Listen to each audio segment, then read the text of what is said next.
በእንግሊዝ ፕሪሚየር ሊግ 16ኛ ሳምንት አርሰናል በሁለት ኦን ጎሎች ራስ ላይ በተቆጠሩ ግቦች 2-1 በሆነ ውጤት ወልቭስን አሸንፏል። የሊጉ መሪ አርሰናል ያደረገው ጨዋታ በተለይ ትኩረትን ይስባል። በስፋት እንመለከተዋለን። ዛሬም ማንቸስተር ሲቲ ከክሪስታል ፓላስ ሴልኸርስት ፓርክ ላይ የሚደረግ ጨዋታ ነው።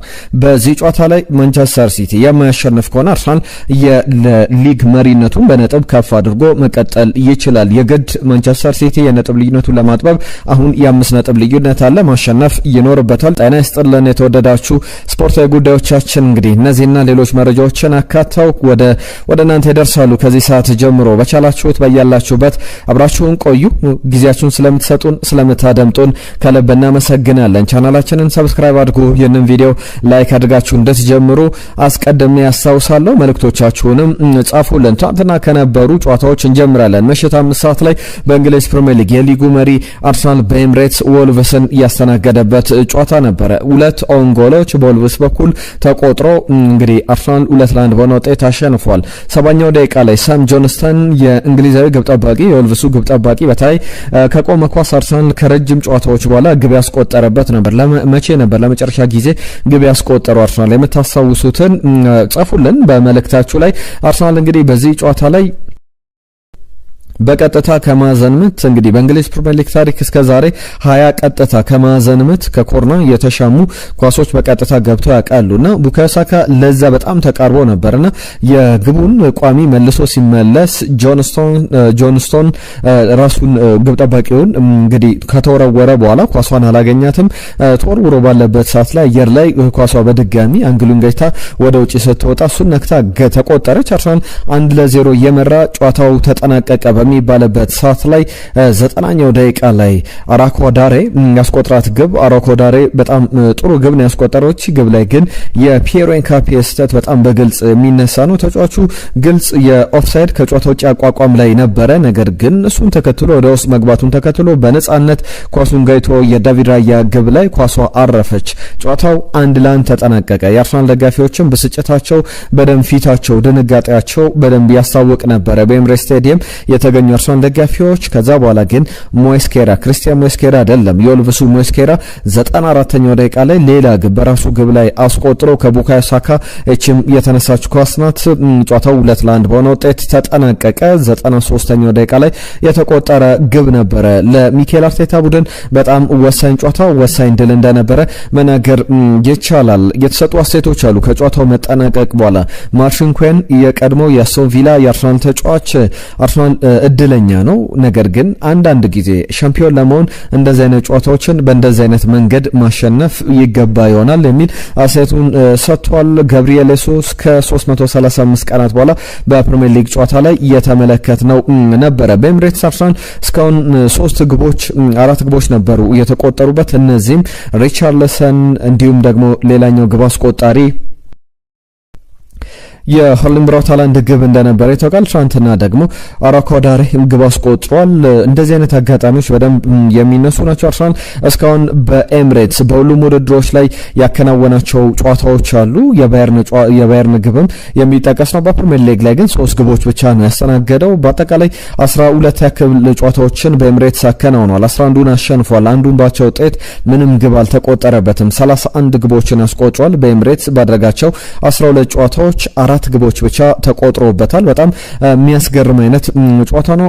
ፈርስት ሃፍ ላይ በኤምሬትስ ሁሉንም ጨዋታዎች ላይ ግብ ሲያስቆጥር ነበር አርሰናል በፕሪሚየር ሊግ ላይ በዚህኛው የውድድር ዘመን። ነገር ግን የማንቸስተር ሲቲ ጨዋታ ሌላ መልክ የያዘ እንደነበረ መናገር ይቻላል። በማንቸስተር ሲቲ ጨዋታ ላይ ጋብሪኤል ማርሴሊ ተቀይሮ ገብቶ የመጨረሻዎቹ 90ኛው ደቂቃ ማለፍ ነበረበት። በወልቭስም ጨዋታ ላይ 70 ደቂቃዎችን መጠበቅ ነበረበት። የሮብ ኤድዋርድስ ቡድን በጣም የሚያስቆጭ አጋጣሚ ነበረ። ኦናር ግሬቭስ የቀድሞ የባየርን የማንቸስተር ዩናይትድ ተጫዋች የሰጠው አስተያየት አለ።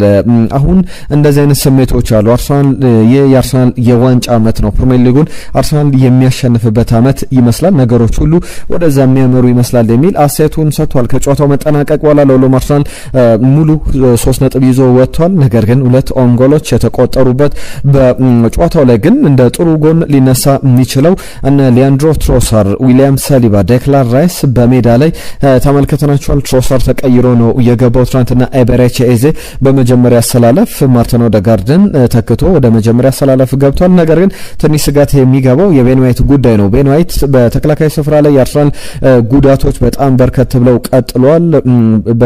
በመጀመሪያዎቹ ሳምንታት ጀምሮ ከነ ፒየር ኤንካፔ ጉዳት ጀምሮ ብዙ ስንመለከት ነበር። አሁን ደግሞ ትናንትና የመጀመሪያው አጋማሽ ላይ ተቀይሮ የወጣው ገና 30 ደቂቃ እንኳን ሳይጫወት ቤን ዋይት በሉዊስ ስኬሊ ተቀይሮ ገብቶ ጁሪን ቲምበር ወደ ቀይ መስመር ተከላካይነት፣ ፒየር ኤንካፔ የማል ስፍራ ተከላካይ፣ ከዛ በኋላ ሉዊስ ስኬሊ የግራ መስመር ቦታ ላይ ወደ ሜዳ ገብቶ ሲጫወት ተመልክተናል። ጋብሪኤል ሶስ ሌሎችም የአጥቂ ስፍራ ቦታ ላይ ያሉ ጉዳቶች አሁን ምናልባት ከኤቨርሰን ብንጠቅስ ነው። ሌሎች ጉዳቶች በሙሉ በተሻለ ጤንነት ላይ ይገኛሉ። በተከላካይ ስፍራ ላይ ግን አሁን እነ ክሪስቲያን ሞስኬራን መጥቀስ ይቻላል። ከዛ በተጨማሪ ጋብሪኤል ማጋሌሽ፣ አሁን ደግሞ ቤን ዋይት የዚህን የጉዳት ስብስብ የተካተተ ስም ሆኗል።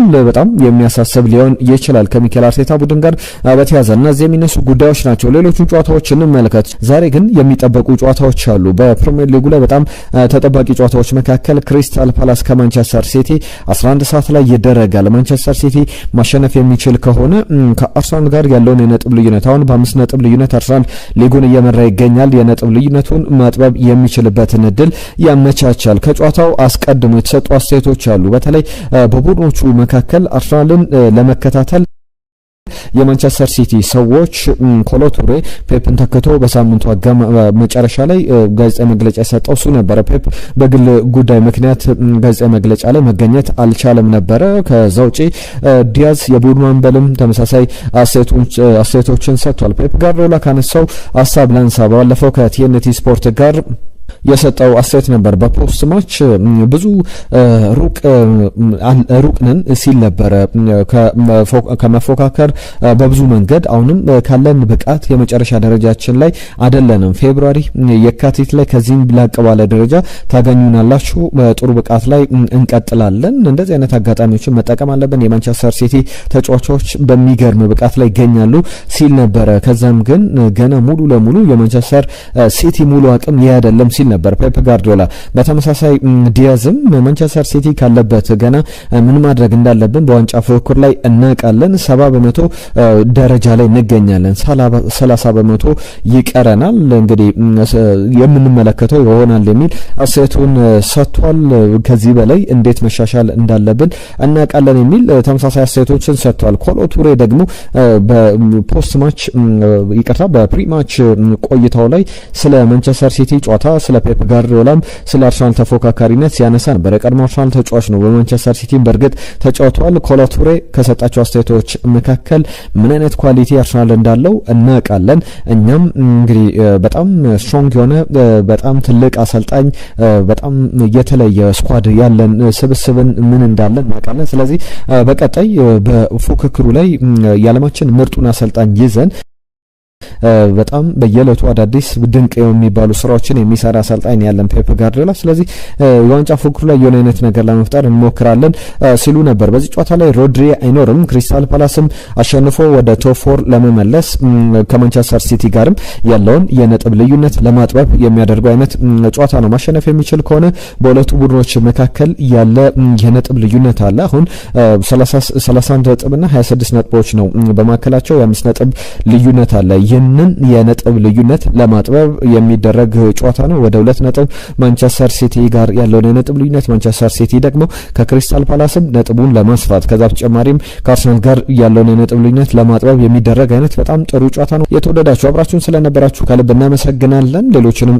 ጉዳዮች ይዘን በአዳዲስ መረጃዎች እንመለሳለን። ጊዜያችሁን ስለምትሰጡን ስለምታደምጡን ከልብ እናመሰግናለን። ሰብስክራይብ በማድረግ ቤተሰብነታችሁን አሳዩን። ጤና ይስጥልን።